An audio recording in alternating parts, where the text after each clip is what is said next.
I am Ben Doc Askins, the psychedelic science war storyteller, and this is the Anti-Hero's Journey podcast.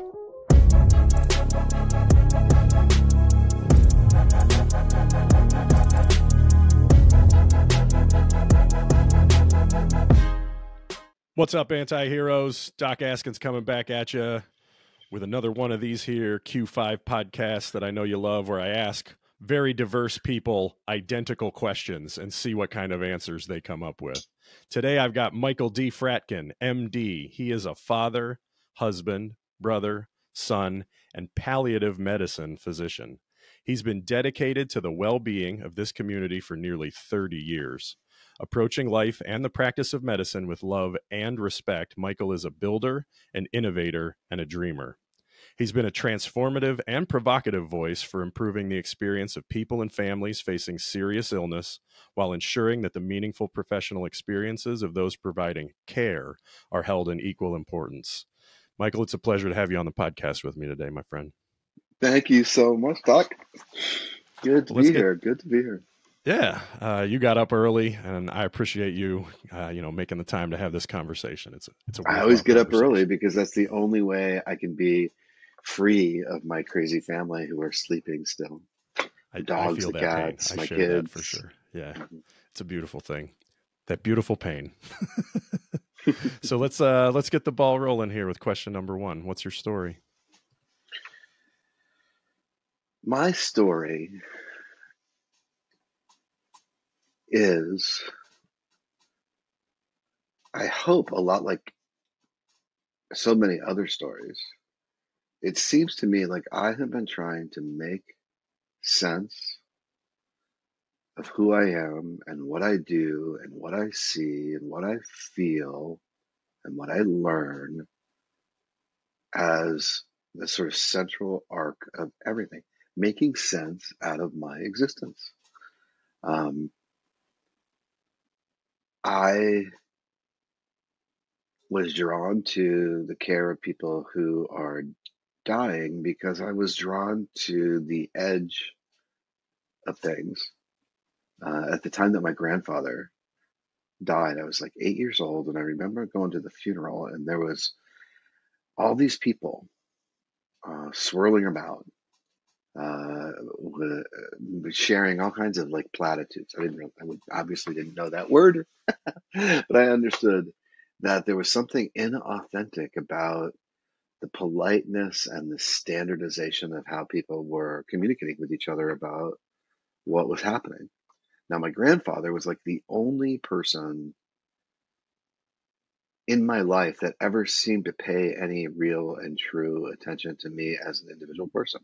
He's the kind of guy who was on the ground playing with us when I was little. He would ask questions of me, not tell me stuff, but ask me questions about what did I think? What did I feel? Did you see that? What do you think of that? Like that. He was just really super engaged with me as a human being. And he and my grandmother used to come up and visit. I was in upstate New York. They were in Brooklyn. They would come up once a month, like clockwork, and they'd bring all the New York stuff, the deli and the cookies and the things. And they'd bring the same stuff every month. And they were part of our kind of flow and life until they weren't. They stopped coming up. He got sick with prostate cancer, and they hid it. There was no discussion about what happened. He just kind of disappeared, and I was a kid and maybe noticed, maybe didn't notice, didn't know what. But when I really noticed is when they came to me a year later and said he's dead, and we're going to New York for his funeral. So I got there. I was like, "What do you mean he's dead? What do you mean he's been sick? Nobody told me any of that." And I walked in kind of surly into this like funeral scene where everybody's milling about, they're blah, blah, blah, blah, blah, talking to other people, patting me on the head. "Oh, your grandfather was such a great man," and everything else. And I was just angry and pissed. And I walked down the aisle to the coffin, and I looked inside, and it was like a thunderbolt struck me. I'm like, "Oh my," am I allowed to say fuck? "Oh my fucking God." I didn't say that when I was 8 years old. I said, "Oh my goodness," whatever I said, but I felt, "Oh my fucking God, there he is." and it wasn't him. And I got that like buried into my consciousness that he's not there. There's this rubbery, made up facsimile. But all that animated him, all that meant something to me, all that meant something to the world had left the theater. And I remember that as like a moment, a shift. I turned around and I thought, well, I've got something on these people. I get that, they don't get it. And I walked around and I felt less angry and more arrogant, more egoistically resolved that I got something, I understood something that other people didn't understand. Huh. And so I took At that 8. kind of that cockiness into my life as I adventured, and it took a long time to get my bachelor's degree. I traveled. I was a ski bum. I lived in the woods. I climbed rock for years. I explored the universe. I was inspired and informed by some pretty extraordinary experiences with mushrooms and LSD. But as things generate, kind of evolved, the role of myself as a healer and as a physician, as well as whatever anxiety young white American privileged males have in thinking about what am I going to do with my life and what am I going to make of it so that I can have a secure life that feels at least comfortable to me or whatever. All those kinds of things were churning around too. I chose medical school after about a year and a half of volunteer work in a small hospice in Florida, that I volunteered for when I noticed young men were dying, like young men like me were dying of HIV. So it was 1980, whatever. And I was kind of fascinated. What's it like to be a 21, 23, 28, 30-year-old man dying of a weird and terrible disease? So for a year and a half, 2 years, I ended up working with 3 or 4 men, and I got a little look at what it was like to die when you're young. And it ran the spectrum, even with a small number of people. It ran the spectrum of people who were well supported and loved by their families, others that had been rejected from their families and cast out for their sexual identity, etc. Um, and I can't say, in bullet points what I learned from them, other than it was powerful to see the impact of mortality emerging on people I could relate to, and the variety of how they navigated that, what it meant to them, how at the time I wouldn't have used the word spiritual, but how that's the sort of spiritual ground of who they were would be banging around and bouncing around to try and find a path of some kind of peace and resolution with them. And then I did the Great American Medical School thing and became a Great American Doctor, um, and fell in love with the Pacific Northwest, where I live in Humboldt County, um, and then had the Great American series of burnouts that physicians do have, one of which led to a journey to the Black Rock Desert in 2001 for the Burning Man Festival. And that gifted me a community, a sense of belonging, um, as well as some varied additional experiences with mysterious molecules that change consciousness.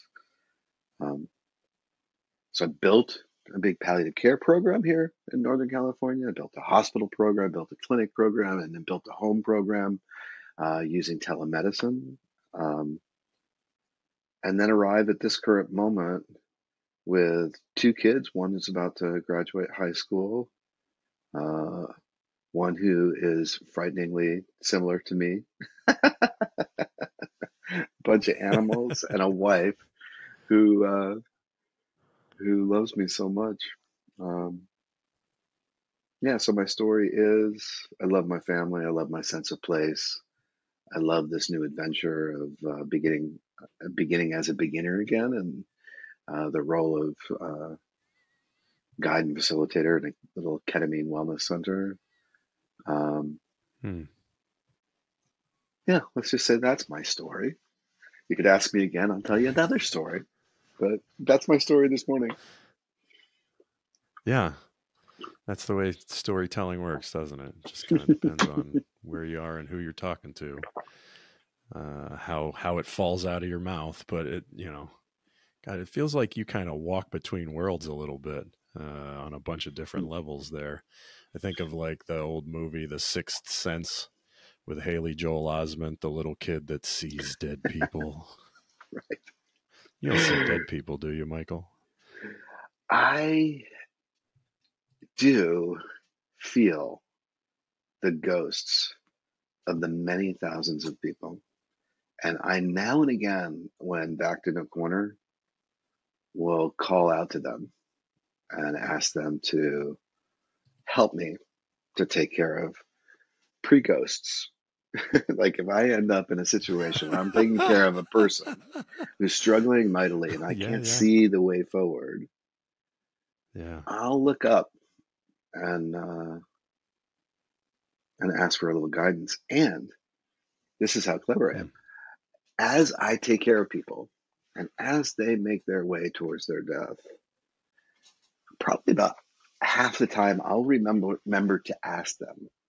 I'll say, listen, when you get across that opaque curtain of mystery that separates me from what's after, if it's possible, would you please help me to take care of these people who are going through what you're going through right now?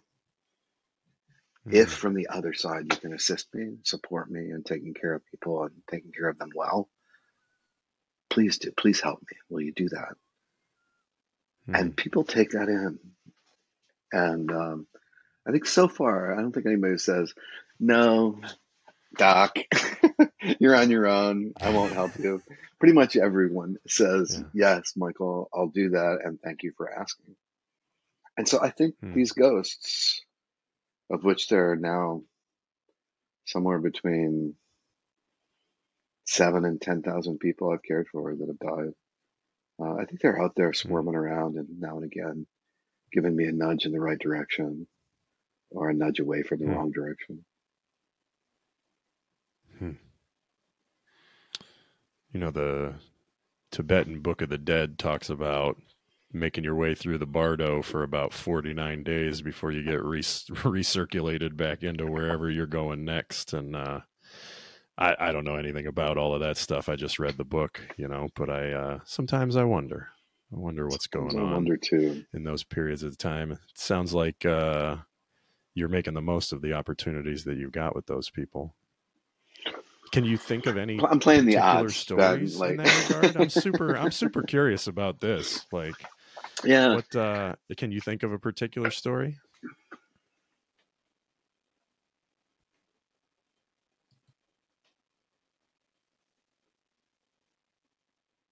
I mean, I think the activities of ghosts in this current default world in which we are contained are super duper subtle. But what I can say, what can I say? I can say that after 27, 30 years of this work, and after the first half of it, really feeling like it was me that had to have enormous amounts of information, had to know the next steps, had to have a set of techniques and engage those techniques so I could be an expert and impressive.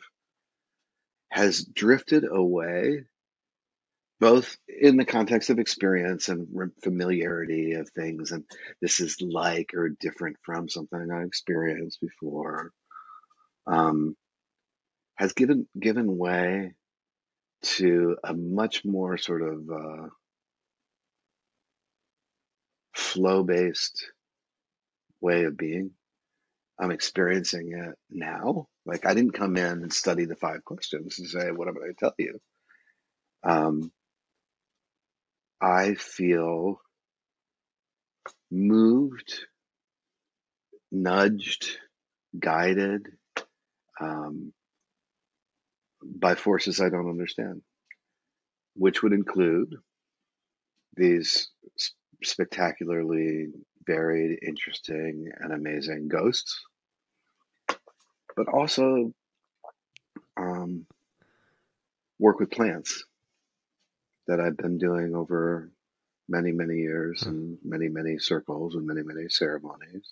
I feel like it's less about me and what I know and more about being guided from moment to moment, when I allow it,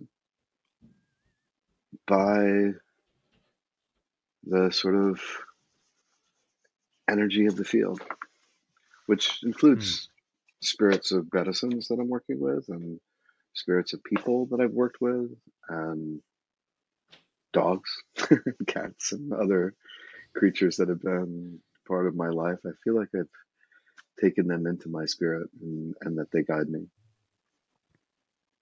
So no specific. It sounds like you've got a pretty haunting story, is what it sounds like to me, but it doesn't sound like you're afraid at all. Like, the things that we're talking about are scary things to a whole lot of people, right? There's horror movies about them and about the afterlife and about ghosts and about death and dying and all of those sorts of things. But I mean, you've been hanging out there for like 30 years. Drop some wisdom on us. What makes you so unafraid of the ghosts?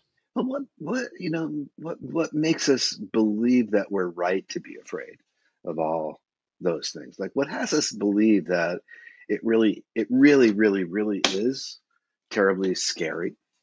What makes us think that our emotional response to the unknown is correct? Now, we're all living in this arc, from being blasted out of mystery into existence. That the magic of the human ovary is that every woman is born with all of the eggs that they are going to work with, and many extras, from the time that they are at 7 months of gestation. Their ovaries have done the magic cellular meiosis trick and made these haploid cells, this single set of chromosome cells, laid them out into about 4,000 eggs about 3 months before they're born.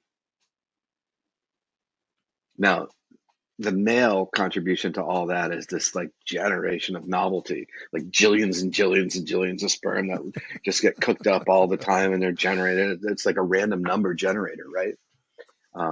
But the coherence of one half of our chromosomes is this like magical implant inside of our mothers some 20 to 40 years before the event, where one of those novel sperm, that's like crazy mysterious. And when does this sort of sense of self and being start to take form inside of an infant, a baby? I've been tracking that as a fascination all the way through. And we experience that transition into life as being full of joy and wonder and amazement. And oh my gosh, we just let it flow over us. But to me, and at the time of my grandfather's funeral, I recognized that the other end of the spectrum is no less fascinating and interesting and animating and filled with awe.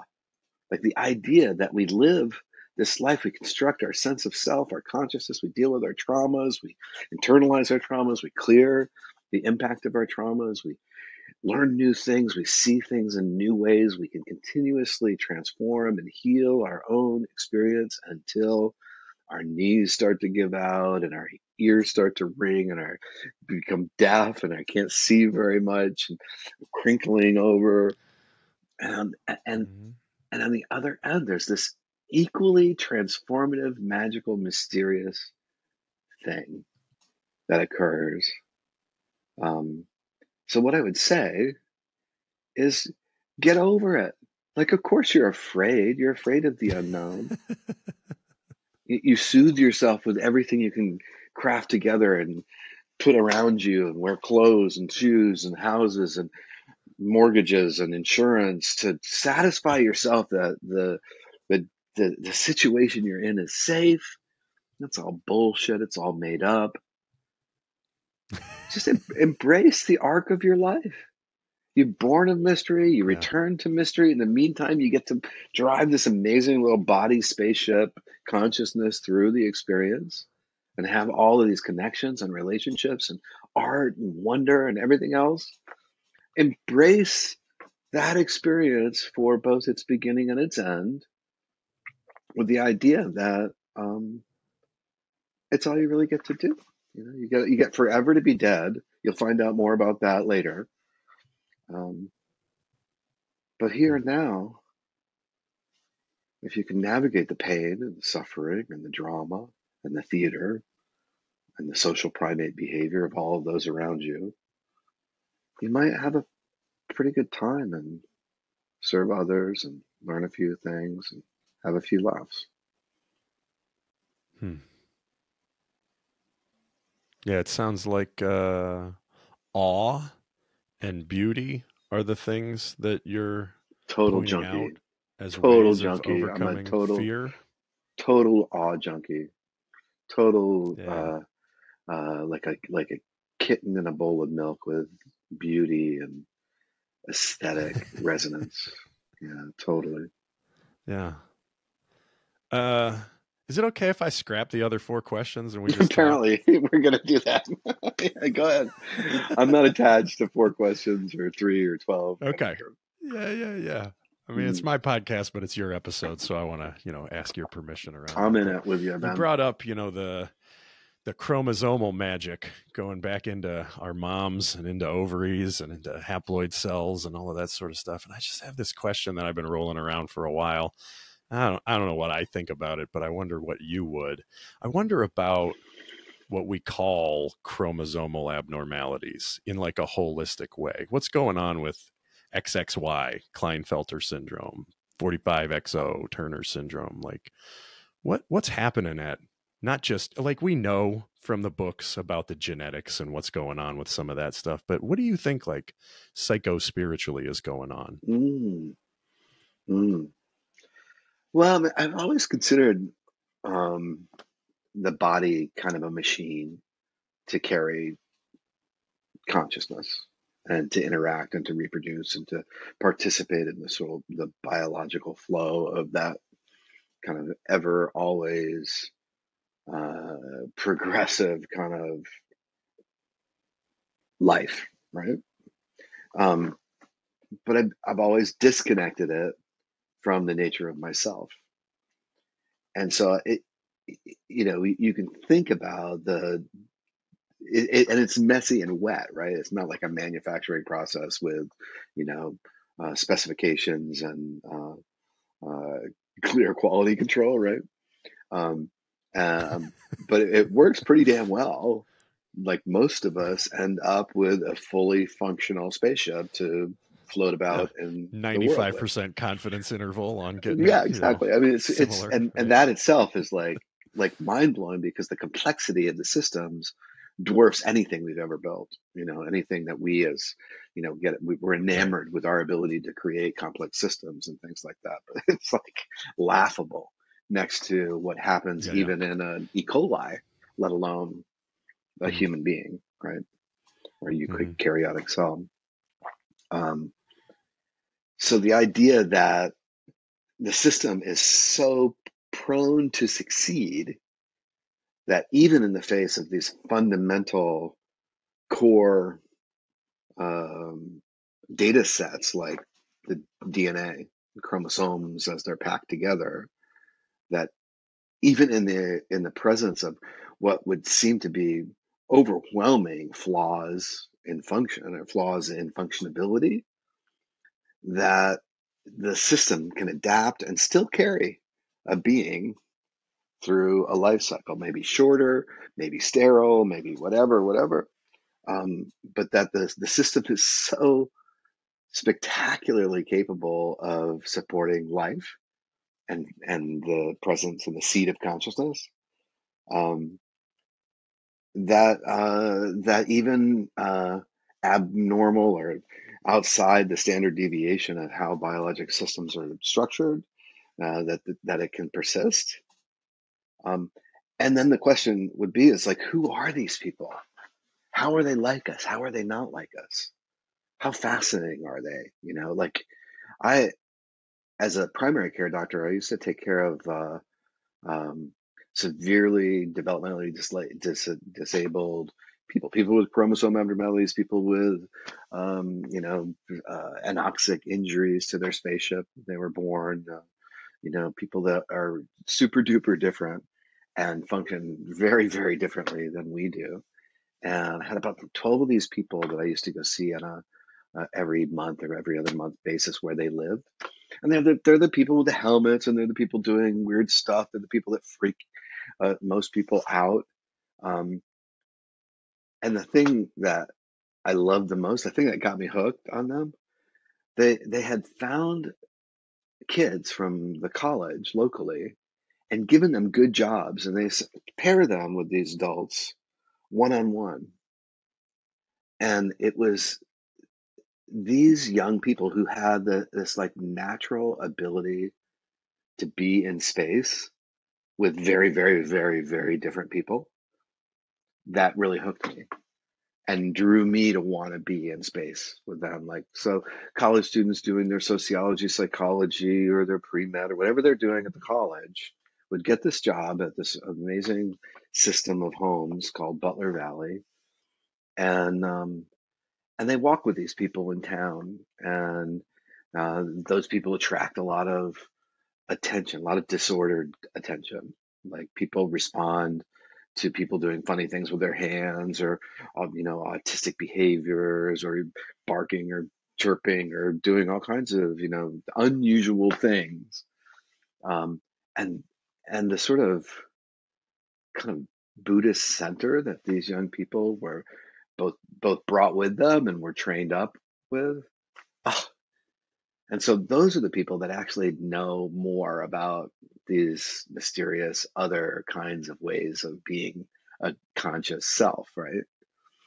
Um, they are no less or more human, although that's been projected on them that maybe they're less, you know. Um, they're just real different. And they're just real different because the mechanism within which they they transit their arc of um, sentient beingness is real different. And people that have lives that go like this, or people that have lives that go like this forever, or people like Robin Williams. I think a lot about the internal experience of such a lovely guy who touched my heart so frequently with his art. Like at the end of his life, his brain started to rot in a very specific way, this Lewy body dementia. And Mm-hmm. he was tormented by um, software generated garbage, beings, and horrible sounds and visual experiences and Mm-hmm.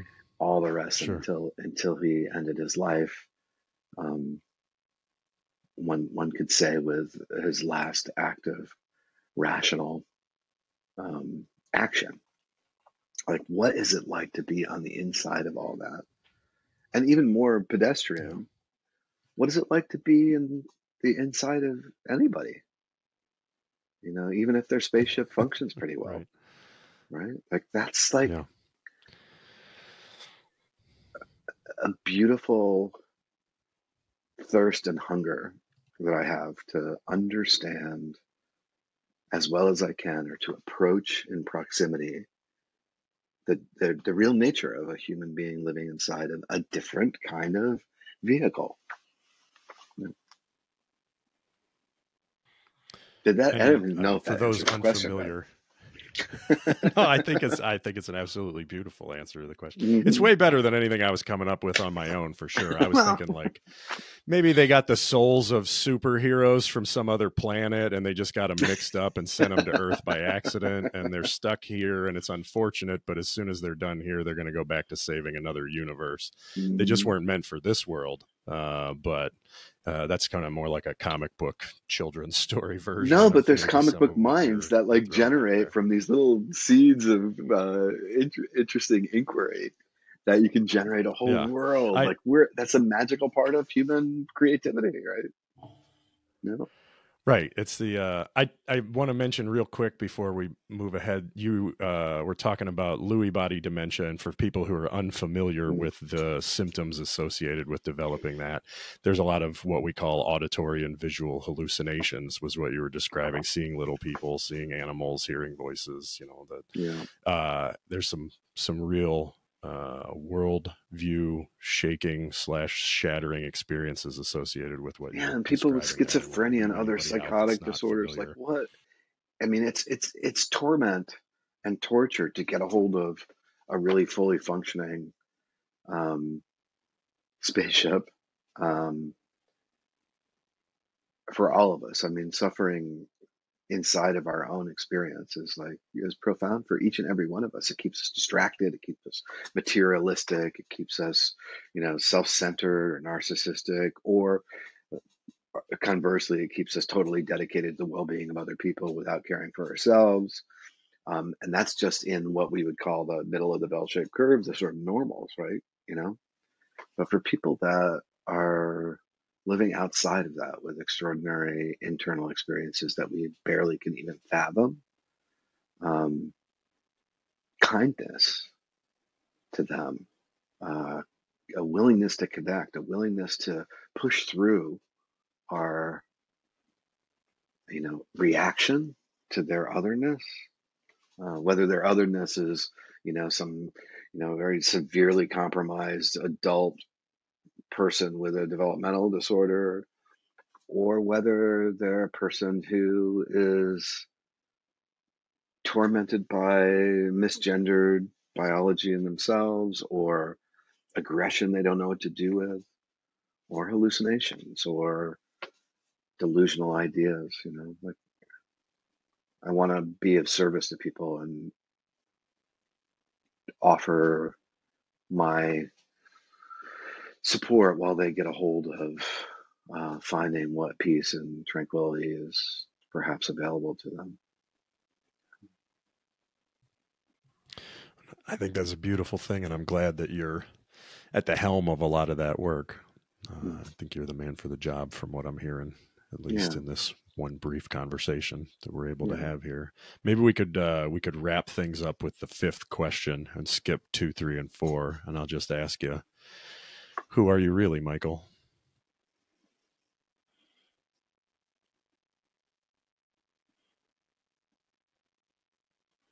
It's an open question. Who I am really is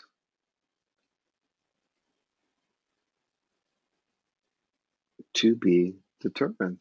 It's an ongoing, ever evolving inquiry, right? Like I Yeah. am, I think my capital S self, as they say, is incredibly loving, curious, and risk tolerant. I am willing to push through my initial terror to find out what's on the other side of the object of my fear. Yeah. That sounds about right, given, the description of rock climbing and talking to ghosts and plant medicines and palliative care and. And It sounds like a really good nutshell attempt at a summary. Risk tolerant. I like that a lot. I'm going to use that one myself. it drives my wife a little crazy. She's maybe less risk tolerant and more grounded in this default biological experience of life. Absolutely. Do you have any final thoughts you'd want to share with the audience?